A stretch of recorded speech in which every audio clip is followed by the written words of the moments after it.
इस दुनिया में कर्म को मानने वाले लोग कहते हैं भाग्य कुछ नहीं होता, और भाग्यवादी लोग कहते हैं किस्मत में जो कुछ लिखा होगा वही होकर रहेगा। यानी इंसान कर्म और भाग्य इन दो बिंदुओं की धुरी पर घूमता रहता है और एक दिन इस जग को अलविदा कहकर चला जाता है। भाग्य और कर्म को अच्छे से समझने के लिए पुराणों में एक कहानी का उल्लेख मिलता है। एक बार देवर्षि नारद जी बैकुंठ धाम गए। वहां उन्होंने भगवान विष्णु का नमन किया।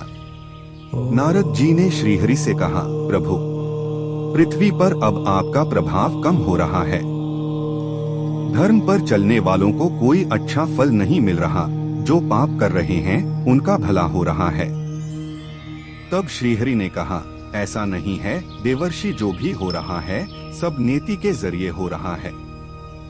नारद बोले, मैं तो देखकर आ रहा हूँ, पापियों को अच्छा फल मिल रहा है और भला करने वाले, धर्म के रास्ते पर चलने वाले लोगों को बुरा फल मिल रहा है। भगवान ने कहा, कोई ऐसी घटना बताओ। नारद ने कहा, अभी मैं एक जंगल से आ रहा हूँ। वहाँ एक गाय दलदल में फंसी हुई थी। कोई उसे बचाने वाला नहीं था। तभी एक चोर उधर से गुजरा। गाय को फंसा हुआ देखकर भी नहीं रुका, वह उस पर पैर रखकर दलदल लांघकर निकल गया। आगे जाकर चोर को सोने की मोहरों से भरी एक थैली मिली। थोड़ी देर बाद वहां से एक वृद्ध साधु गुजरा।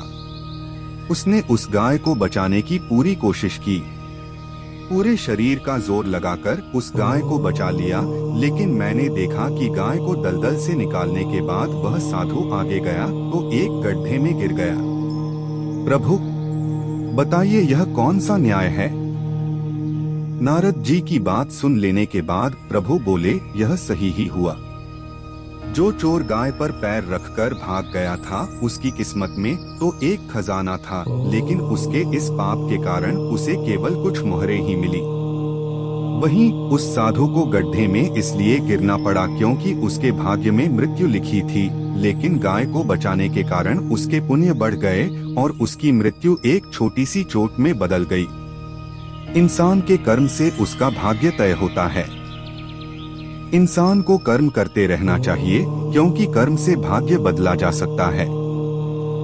अगर आपको यह जानकारी अच्छी लगी तो शेयर करें। इसी तरह की और भी जानकारी के लिए जुड़े रहे हिंदी सनातनी ज्ञान के साथ।